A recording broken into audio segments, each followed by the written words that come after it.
I'd like to welcome everyone here this evening. I'm Jack Broderick, Kent Island Heritage Society President.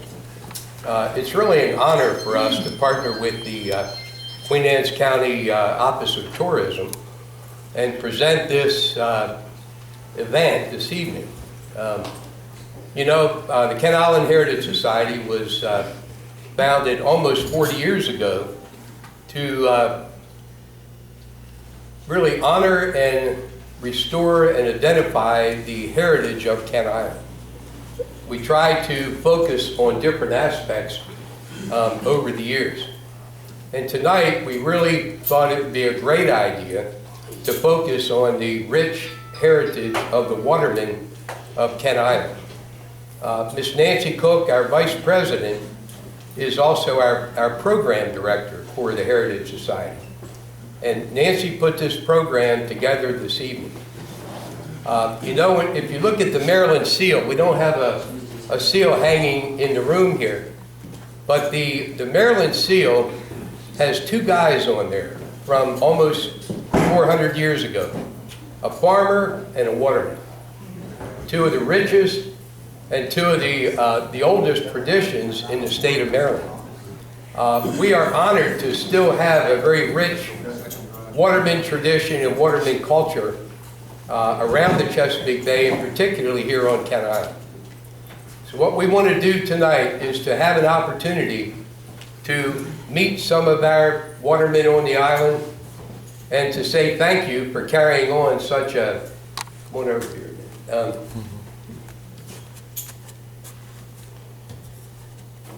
such a rich tradition and a rich part of our heritage. What I'm going to do now is invite our panel moderator and MC this evening, our Vice President, Miss Nancy Cook, to come on over and carry on the meeting tonight, Nancy. But thank you all very much for coming.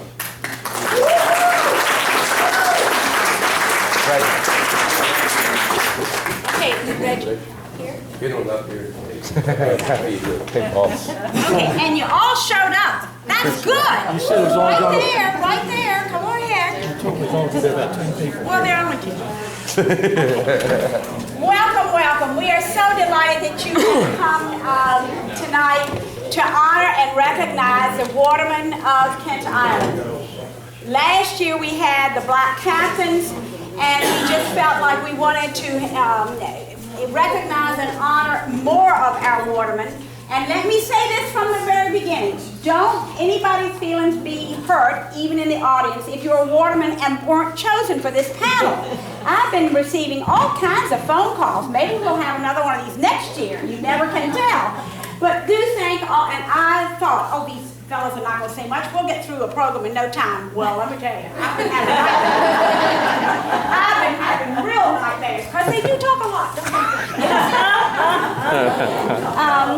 But I will tell you that many years ago, when I first started teaching at Stevensville Middle School, I was very, very, very young, and in 1960, and I taught music and English, and I was from Virginia, knew nothing about this Kent Island where I was plopped upon here.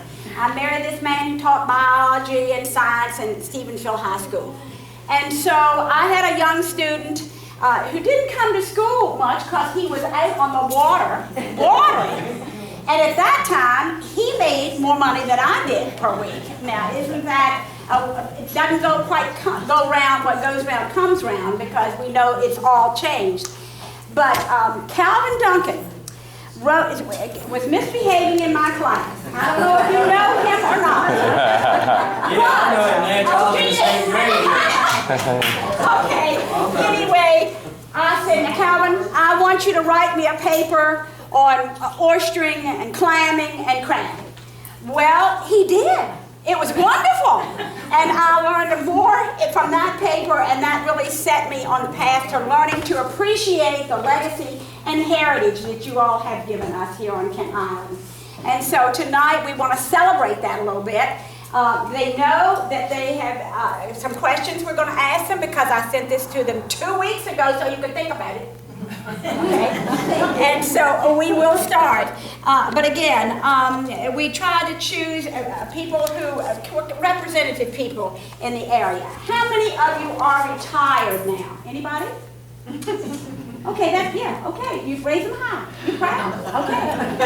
And the rest of you are active?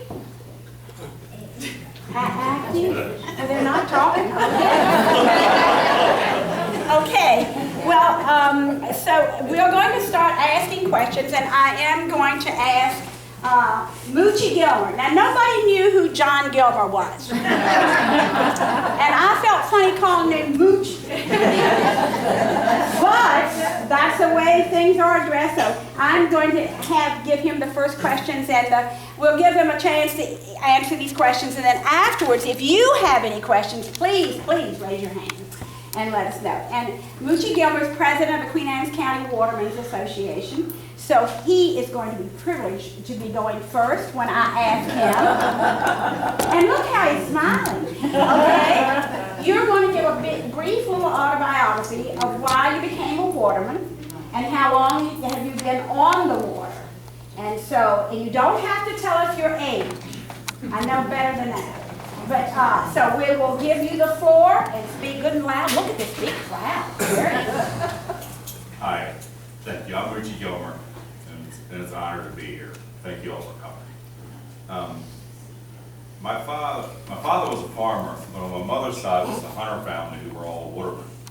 And I started picking up picking jobs and all that in high school. That's when I really started. And since I graduated high school, I've been on the water for 42 years. So that's pretty easy to figure. I'll be 60 next week. So yeah, but that's really, and it was just something that I was led to, it was jobs around that were available as a kid to go work on a boat, and it was great, and fell in love with it. And it's not a whole lot more I can add to that. It just was, the great part of it, and it got in once it what they always say, once it gets in your blood, it never gets out. You don't give it up. So really, that's how I got started, and and I continue to do it today because I feel very lucky that I get up every morning and go do something I love to do, and that's the great part of it. And what are the characteristics of being a waterman that you like?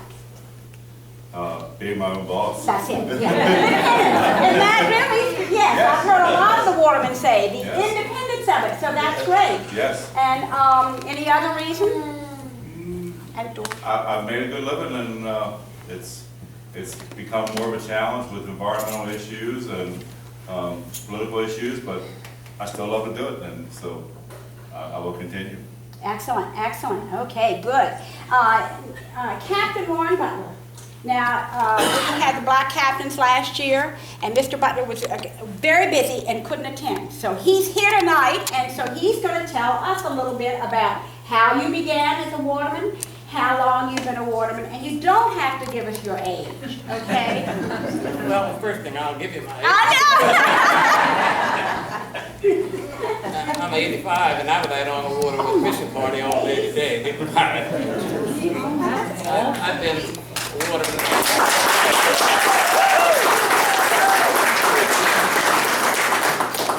My dad and all my uncles were watermen, and when we were going to high school, we never went in September or October because we had colored horseshoes. So I like the independence of it myself too, and the brotherhood out there. When I'll tell this story when right after the new Route 50 was built, my dad's boat sank coming out of Wye River one day, and I think it was about 1948.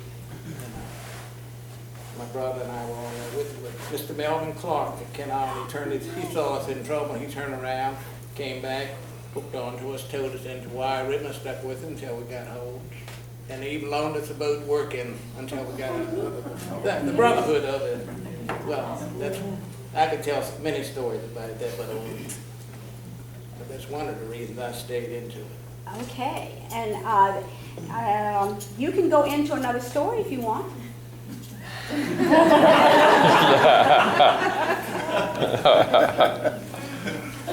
And if you can't think of one, we'll come back to Yeah, you. it says- Okay, all right. Harold Smith, now, why did you become a waterman? And, yes.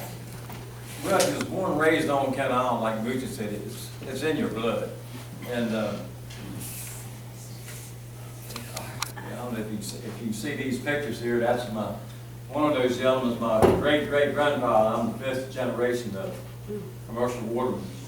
And if you lived on Ken Island, most of you were either a farmer or a waterman, or then some of the fellows went to the Western Shore, like in between Crabbe and Orton, to get a job. But I just loved being on the water, and I loved hand towing, and I still love it. My son that's sitting back there, we dredged horses for the last couple of years, but I'd rather hand tow them. That sounds crazy, but I just always loved doing it. I think we all would here. Yeah. Now, all of you are native, or are there any chicken neckers among you? No chicken neckers. Well, I'm a chicken necker, but anyway, then no. Okay, so all of you were born and raised in this area, right? Okay, all right, just keep smiling now, okay? All right, thank you. Mr. Whitby. I passed. Okay. He's going to say something later. Okay. And John Thomas. Now, I didn't know. I'm supposed to call you what? Louis. Bluey. Well, I didn't know how to spell it, so I didn't put it on your side. Bluey, okay. And so tell us now, again, why did you become a waterman and how long you've been on the water? And if you want to, you can tell us your age. Well, I'm like Harold, I love the water. Hand towing or whatever it may be. I just love it. And I've got over 60 years out there. I was 65 anyway. And I started out when I was 14, so I'm 86, so I guess. Did you work for your a family member? Pardon? When you were 14, did you work for a family member? With my father. With your father? Right. I worked with my father. Well, we had, back in them days, we had no choice but to do that. And so I'm just tickled to death the way I've turned out so far. I've been a healthy guy all my life. Excellent.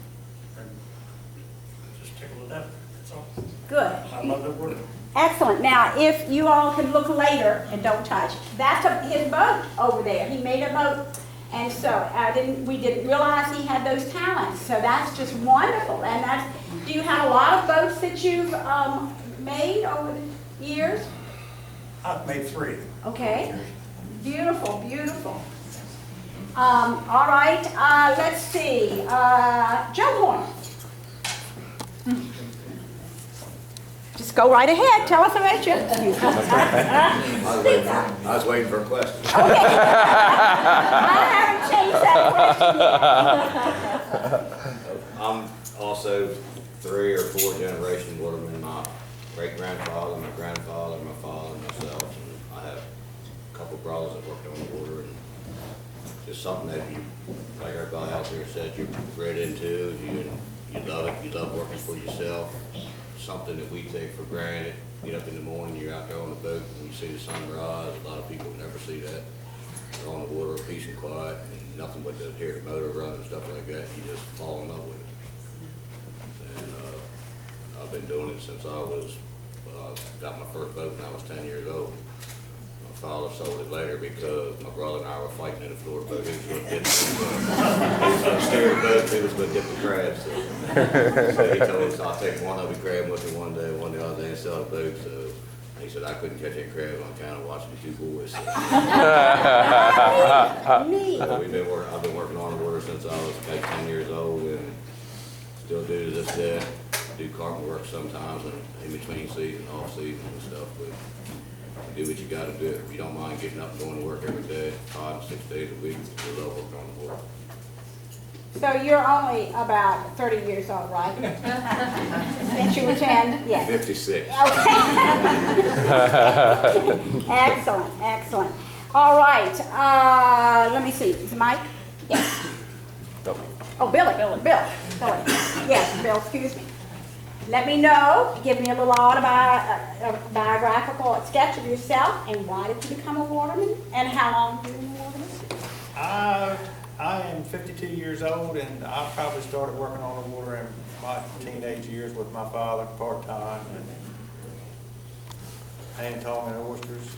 And in 1983, I got my own boat, and have been clamming and oystering and crabbing since then. Okay, do any of you dive for oysters? You don't like to do that. What'd you say, Nancy? Dive for oysters? I did years ago. But you don't like that? No, I never I liked it. know, okay, all right. Well, I'm blind in my left eye, and I used to swim by a lot of them.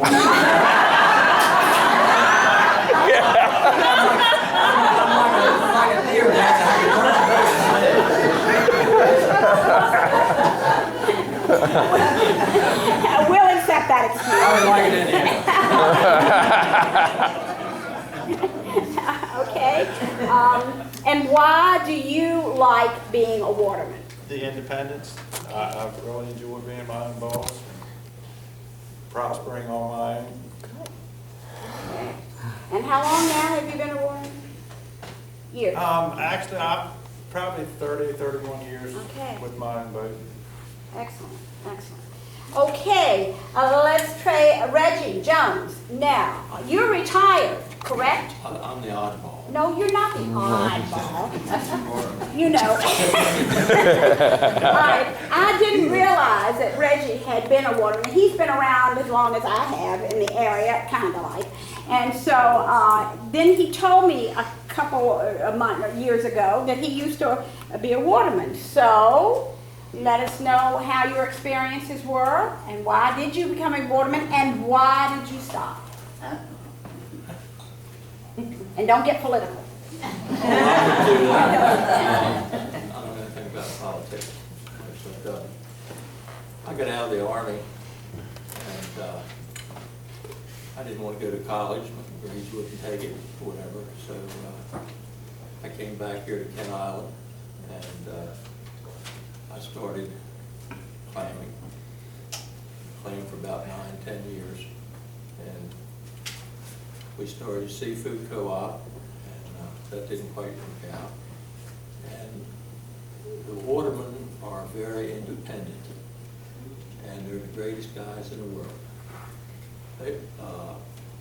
My boat sunk, almost sunk one time in Whitby out here, and another guy, if they hadn't come aboard me, I wouldn't be here. Phil Whitby. Okay. Take credit for it. Okay. Okay. Louie and a couple others around here. Okay, and they came and got you, Reggie? They saved my butt. Okay. It was pretty nasty. But it's like an alliance. I mean, no matter what you do, you're still part of it. And, like I say, I've got a lot of stories I can tell, but these guys are much better than I am. And how many years were you on the About water? 6, 7 years. Okay, just a youngster. Yeah. Okay. And, but that was about it. I've Okay. got a lot of tales, but I let these guys have Well, it. you can tell some after a while. Okay. Go ahead. Okay, and Lamont. Now, I'm so surprised because Lamont was my student. And he sings. I know he must sing to the crabs and the clams. I don't know whether that's going to get him anywhere or not. But he was one of the folks who came last year, and I could hardly believe my eyes. This is Lamont, who was in high school, and so I know, and I didn't know any of this about you. So Lamont, tell the folks. I'm like fourth generation waterman, and my father, Montreal, right, I started working with him. Well, I started working with my grandfather, Alexander Borley, when I was like 10 years old, just going crabbing. They used to trot line a lot then.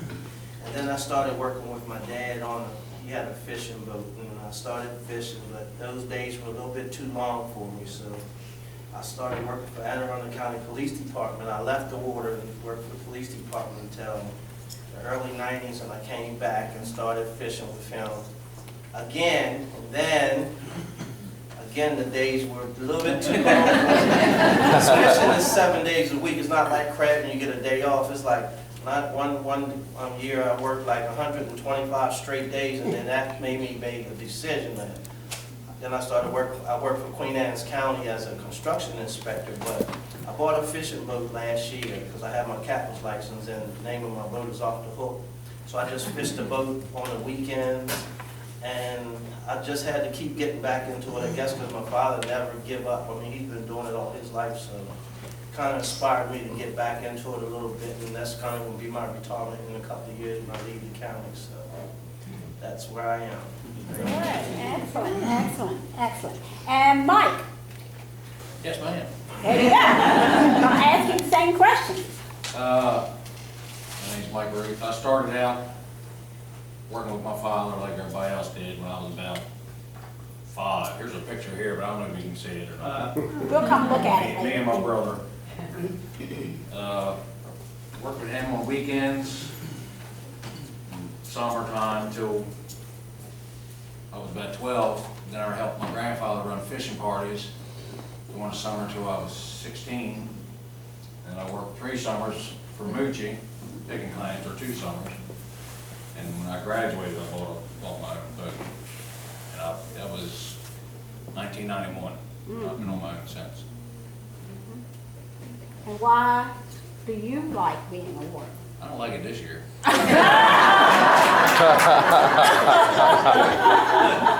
There are some years, huh? This year and last year, I don't like either one of them. Keep on plugging along. Okay, good, good. I mean, it's just in your blood. I was born into it. I haven't been anywhere but around here. And I've been on a boat ever since. Excellent, excellent. So, Okay, I didn't leave anybody out, I hope. All right, the next question, what's the name of your boat and how did you decide on that name? And by the way, does anybody else have a nickname besides Moochie and Bluey? Anybody, if they all have nick, oh, well, you're gonna tell me what your name is? Can you do that? What your, no, you don't do it, okay. Okay, Bill, tell me the name of the boat and how did you decide on that name? The name of my boat is the Cali Joe, and that is my daughter's name. I named it after my daughter. I didn't hear what you said. Callie Joe? Cali Joe. Excuse me, I've got all this disruption back here. What did you say? The name of my boat is the Cali Joe, and I named it after my daughter. Okay, good, good. And is this the only boat you've owned? No, this is the second boat I own. Okay, all right. Change names? Yes, the first boat was named Misty Tango, Okay. and that was the name of it when I bought it. Now, do all of you put your boats down here at Connie Nares, or where do you put your boat? Cat Nerd. Kit Nares, okay. And Captain Warren Butler, name of your boat? The Nina K, I have a daughter named Nina. I had that on about 5 different boats. Okay. I've had 16 of them. 16 boats? You have them or had them? I have had them. I've had Keep 16. one 5 years, so I would get a big one. Okay, okay, excellent. I worked at Aberdeen Proving Ground too on one of those Army patrol boats for 9 years. Really? Okay. And do you have a nickname? No. Okay, that's very good. I'm glad. All right, Joe, what's the name of your boat? I've had about 5 boats in my life. The one I have now, I've had probably for 17 years, and it's named Poor Boy's Toy. Poor Boy's Toy. That's pretty good. It's a trophy. Okay. And do you have a nickname that you can call This is for public access. He can't tell you that. All right. Well, it's short. Shorty. Shorty? Okay, that's kind of good. All right. Reggie? I had a number on the boat. I don't remember it, Okay. but a lot of the Marine policemen did. Say that a little louder, Reggie. I caught a lot of clams in my Okay. time. Illegally. Yes, illegally. Well, you know, they were there. Of course. Okay. The highest amount I caught was 87 bushel one day. 87 bushels. Okay, all in this environs That here. was off just north of the Bay Bridge. And And what I want to let people here know, that even back in the 50s, we had pollution. Because from Baltimore Harbor, everything north of the Bay Bridge, the claims that we were getting died in a certain amount of hours because of pollution. So we had to be very careful. And it wasn't like this today. But it was a lot of fun and it was good. Good. Okay, Mike? My first boat was named Baby Ruth. I bought it. My father just whipped out at me, and I said, okay, that sounds good enough. My second boat I bought from my father, and he named it Chesapeake Born, and I kept it at that. Now, how long have you had it? The Chesapeake Born? Uh-huh. 7 years, I guess. Now, this may be a silly question, but I have to ask. How long does a boat last? Unless you are like Captain Butler and grow bigger and grow bigger and grow bigger. Mine's the same age as me, Oh. 41 years old, Okay. Oh, my and God. it's in great shape. Depends how you take care of them. Right. Boat's in great shape. The boat's in better shape now. All right. Moochie. I've had 3 boats. First one was named Debbie D, which was named after my wife. The second one was named Ethel E, which was named when I bought it, and I kept it as that. And then the one I have now is named in lieu of, and my wife named it that. She said because I bought it in lieu of her buying a new car.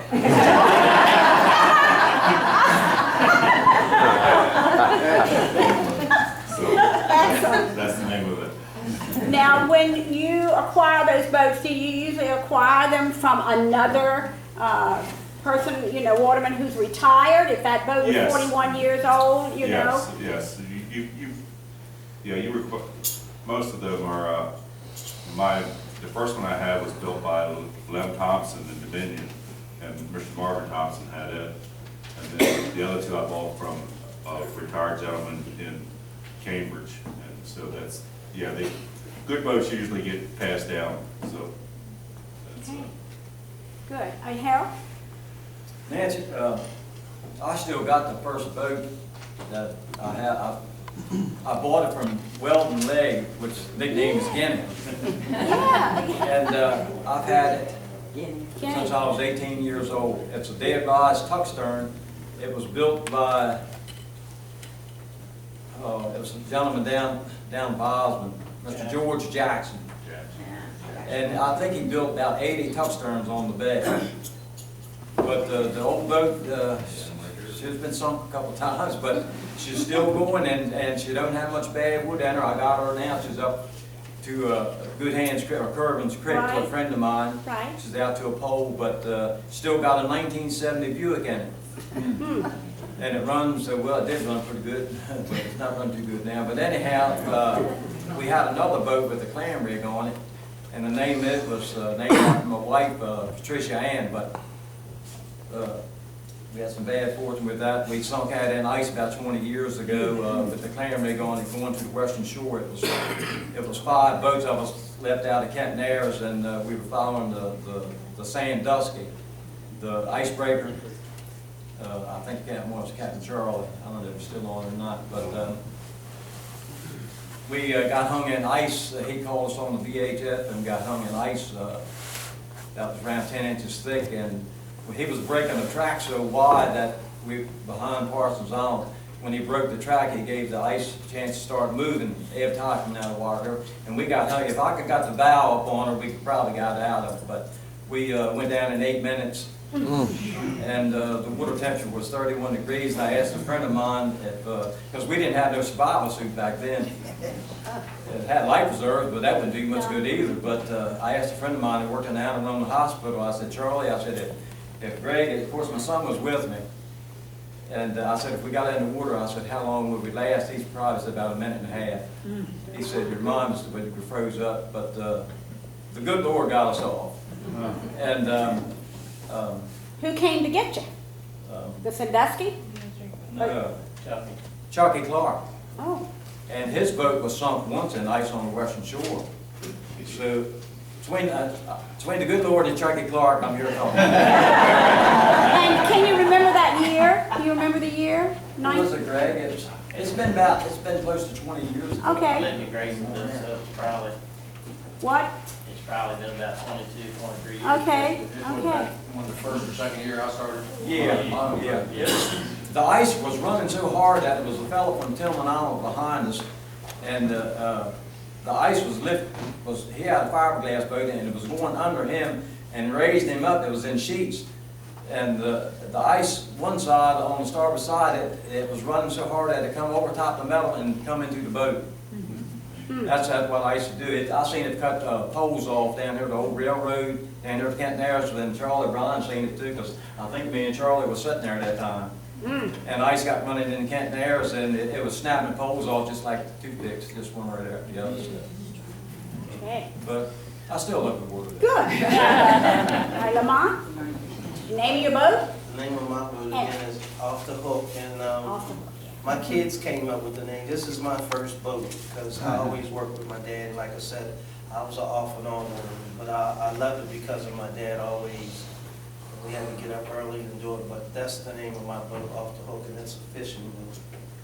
Is it new? No, actually, it's new to me, but Yeah.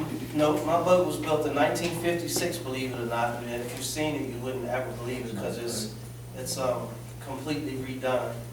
And I just got it Coast Guard inspected, so it went through fine. There's been the Coast Guard didn't believe it was a 1956 boat. So, Okay. Excellent, excellent. All right, it's Bluey? Yes. I had 5 boats, Fine. and the last one I had, I named it after my wife, Rita L. And I had one after my son, Danny. Oh, But I don't have any now. did you sell them to anybody around here? Did you sell any of your boats to anybody in this area? No, they went to Tillman Island or different places like that. Okay. All right. Okay, let's see. Mr. Phillips? Yes, What's the name of your boat? What was the name of your boat? J-Day. J-Day. J-Day, J for my daughter over here, Okay. Janet, and my boy, David. Okay, good, good. And how old is the boat?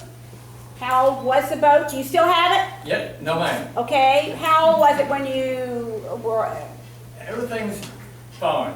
Good. I'll tell the story on this and it'll explain it more. Okay, good, good. And we're going to ask you about that next. Yes. All right, Mr. Bryan. And so let us know a little bit about you and tell me, you're retired, correct?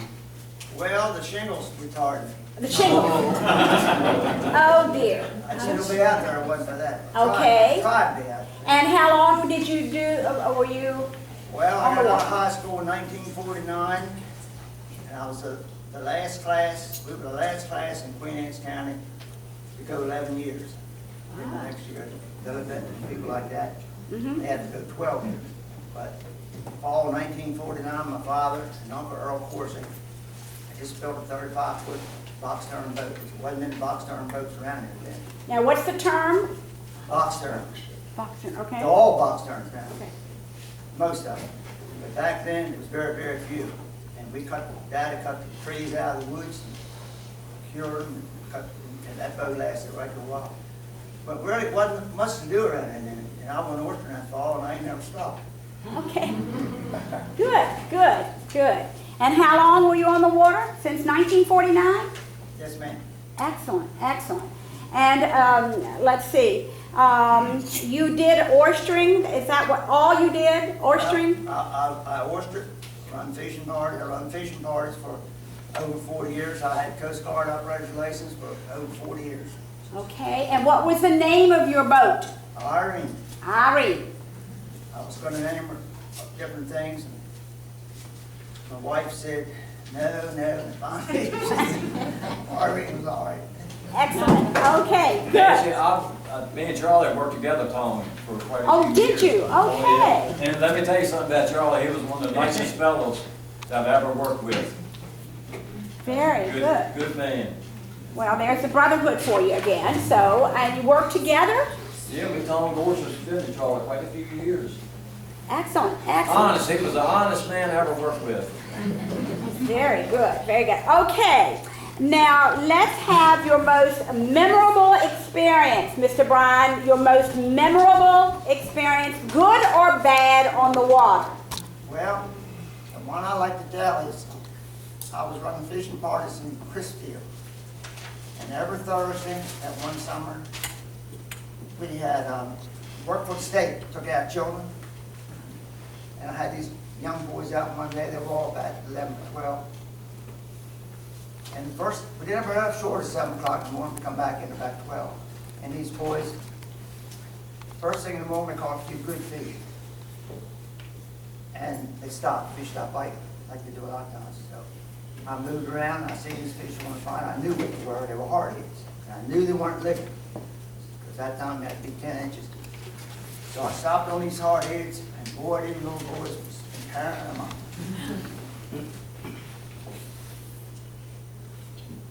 And I said, they said, Captain, I told the lady, they always had 5 children and 1 criminal. I said, we got to get away from here, because there ain't no legal fish here. Them little boys said, no, never get. Stay here. And I stayed there. That's a good thing to remember. Okay, all right, well, and so, now what about the law? You know about the law?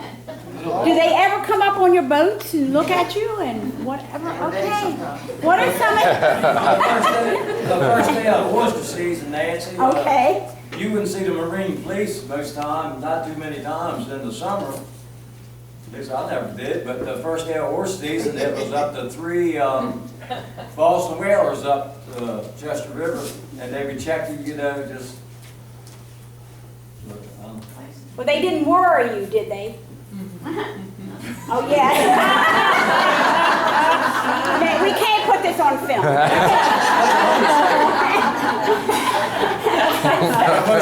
But yeah, pretty good. But I bet you have some tails, don't you?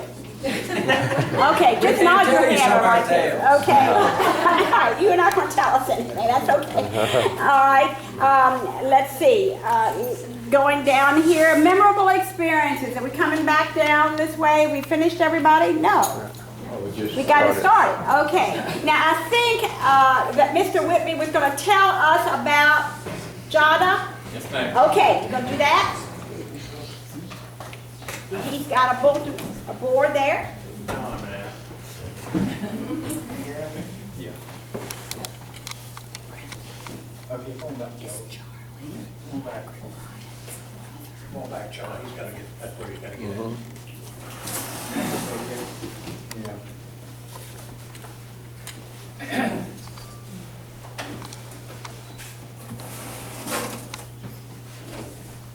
My name is Phil Whitby. My story starts 3rd month, 1st day, 1974. That's about roughly 40 years ago. My boat I built in the backyard was named J-Day. My daughter Janet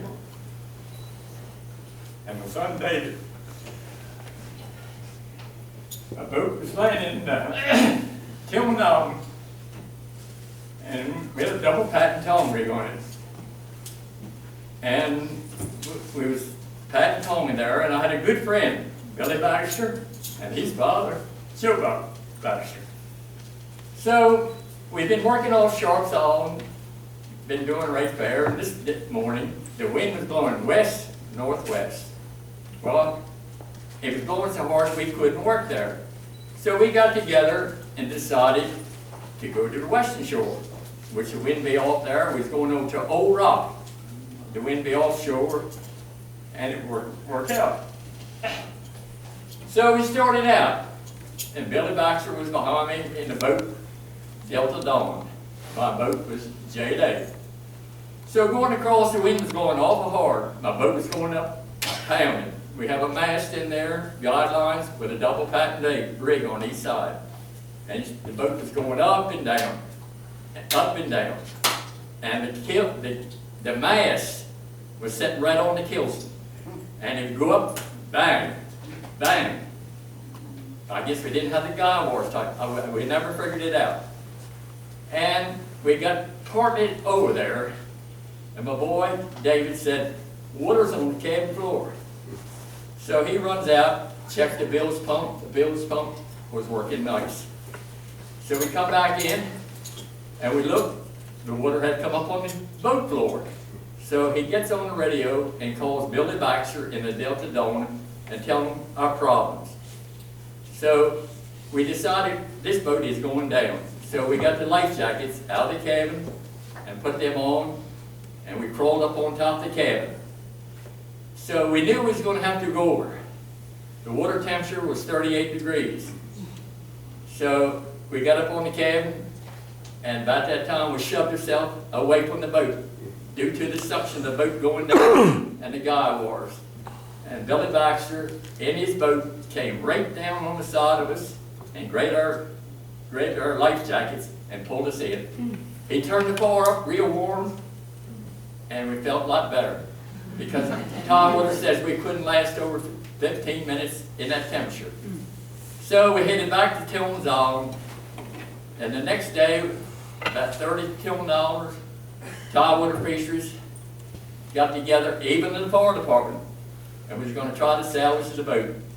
We went, but when the boat went down, Billy Baxter threw the buoy over in the water so we could locate it, because in the Chesapeake Bay, that's awful big out there in 50 foot of water.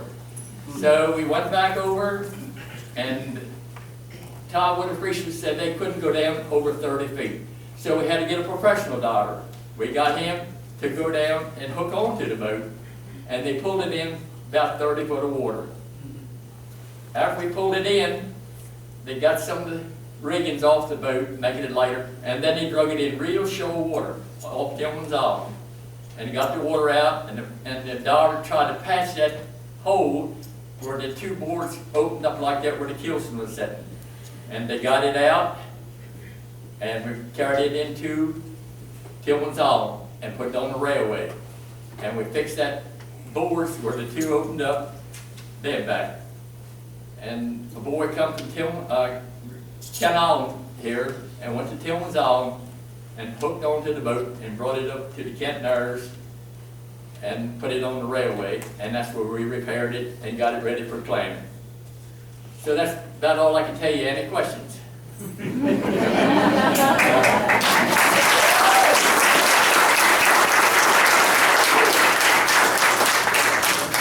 Brother, he went to shop, and I was supposed to go with Dad that day, and Dad told Mom, said, it's blowing too hard today, I want you to stay home. So if I did go that day, I wouldn't be here today. They said I would never survive. Well, we're glad you're here. Yes. Phil Wickett came to me one day when the boat was in a mess, lost the rig. Hadn't been for him, wouldn't be here today. Okay, Phil. I don't think he heard that. Mr. Whitney, did you hear that? No, we didn't. We'll meet after. You've been... Reggie Jones, Phil, when that day you came up on me, lost my rig. Yes, sir. You thank both of you. See, the brotherhood is always there. That is just great. Now, Mr. Whitby said he wasn't going to tell us anything except this story. He hadn't responded to anything else. I'm going to tell on him, okay? So, and that was a good story, and we're glad it worked out. Okay, Bluey, I can't see you, but now let me ask you about your most memorable experience, good or bad? My life? What good, the best experience you ever had on the water, or the worst experience that you had on the water? I've been lucky all my life on the water. Good. So, Really have. so you haven't any tall tales to tell? No, well, I've towed a lot of people in that were sinking. Okay, that's good. I have did that, yes. Okay. All right. You do want to tell us about anybody that we would know? Not right offhand? No, I didn't know them. It was down around Tillman's. Okay. Well, I'll go Phil was talking. We were in rough water and this guy had a problem. And anyhow, they called him, they talked on the CB, on VHF radio, and I went back to him. hooked onto him and brought him in and got the people off the boat. Okay, good. Lamont, in your short period of time, good experience, bad experience? It hasn't been a short period, but I've been on the water for a Yeah, long well, time, yeah. off and on. But my most memorable experience was I was on my dad's boat and we were fishing. He owns a fishing boat as well, the Shirley B, the big yellow boat over there. And anyway, we were out and we had people on the boat and it was Labor Day and it was a beautiful day. And we were right here by Love Point. And all of a sudden I heard this thunder-like sound and I'm thinking it's Aberdeen Proving Ground because you hear it all the time, but it was a rumble. My dad said, that's a storm, said, we gotta go. So before he could get the anchor up and start the boat in, the wind gust came up probably, it was a tornado or something came across. And we were fine coming in, but the big life raft on top blew off and I'm like banging, Dad, the life raft blew off. And when he tried to turn around, we got caught in one of those waves and it was just picking the boat up and just throwing it like boom. And all the people was just screaming at the house, so I was like, and I was mating on his boat then, so I was grabbing the life jackets and I didn't even get one myself. And I mean, I thought we were turning over because the boat was, I could see the water, the boat was right there, but it would not turn over, but it was just picking it up, dropping, boom. And those people were praying and screaming. And then all of a sudden, within a few seconds, it was just like it was before. And then I looked and I seen all these life jackets, and I'm like, oh my God, look at all these people in the water. Look at all the people. But it was just life jackets from everybody's boat head. It blew the tops off of like 3 or 4 of the fishing boats, and all their life jackets was just floating, and it was a day. I never will forget it as long as I And how long ago was it? Mr. Bryan, do you remember, or Lamont? My dad's back there. I don't know, it was about 10 years ago, maybe, if Oh, that just long. 10 years ago. Longer. Was it? It was about 10 or 12 years ago. It was on Labor Day. In my recollection. But now here you are, tall and Thank God handsome and alive. Good, good. Oh, good. Harold, what about your How many boat? stories you want? Well, we don't have a great deal of time, but just shoot them out there. Well, we were cutting oysters. We walked out on the ice out from Marcy Creek. Charlie, what year was that? Back in the 80s? 77. It was back in the 80s, I think. It was, the ice, I tell you how thick the ice, we was cutting with chainsaw. And we would cut square blocks, the ice was about 12 1/4 inch thick. Because we cut down with the chainsaw and we couldn't quite get through, we'd take a breaker bar and snap it off. But the water was so clear that time of year, you could look down and you could see the bottom and you could see the oysters. And you wouldn't make a bad cut because we could see which way the oysters were running and we'd cut towards them. But somebody was trying to get out of Canton Airs, and when they run down the channel, because it started opening up, they were carrying a pretty good sized sea, and it was, I say it was that, I don't know if Charlie was there or not, it was about 15 or 20 head, maybe more than that, out on the ice. And all of a sudden, all the ice, you remember, all the ice just started cracking around us, and we were starting to head to shore, and it was some bad names being said. But that was a bad experience. I bet. And it's right out here. Marcy Creek right here, Right. going down towards all back. That was a bad experience, but I had some good experiences. One of my good experiences, I remember when I was just I must not have been 12 or 13 years old. My dad used to tow me out around Viking Island, because you could work on Saturdays then, and like I say, I always loved the tongue, and I used to nipper. If you know what nippers are? Good news. They were like little tongues, and you could see oysters. The water was real clear, and you nipper them up, and I caught, I think I caught 12 bushel that day on Saturday by myself, and I fell overboard. Yeah, I fell overboard, went right back tongue, and it was really small. And my dad towed me in, and the oysters, I think, were $2.50 a bushel. But Mr. Smitty Krause, does anybody remember? Oh, yeah. Smitty Krause, Yeah. where we were selling to Smitty, and he gave me $2.75, and then he went back and told Daddy, said, look, says, your boy made more money than you did today. He raised me a quarter, so that was a good memory. Excellent, excellent. Mucci? My first, well, I guess I got struck by lightning. Up on Potty Point, one morning, it was, I don't know, it was in the summertime, there was 15, 20 boats slamming there, and a storm coming along, and it cut the antennas off the boat, and where the wires went through the back of the cabin, it burnt a hole, it burnt the paint off about the size of a dinner plate off the back of the cabin, and, but luckily, and we had to actually, it was a Saturday, it was one of the times that Deb was with me and our friends, and Ronnie Benton was picking with me. And I remember Ronnie was in the cab and he was coming out of the cab when the lightning struck. And it just was a fireball around the boat. Jeff Jones was working off from me. And he said, I don't know how anybody lived, but he said just like fire went around and around the boat.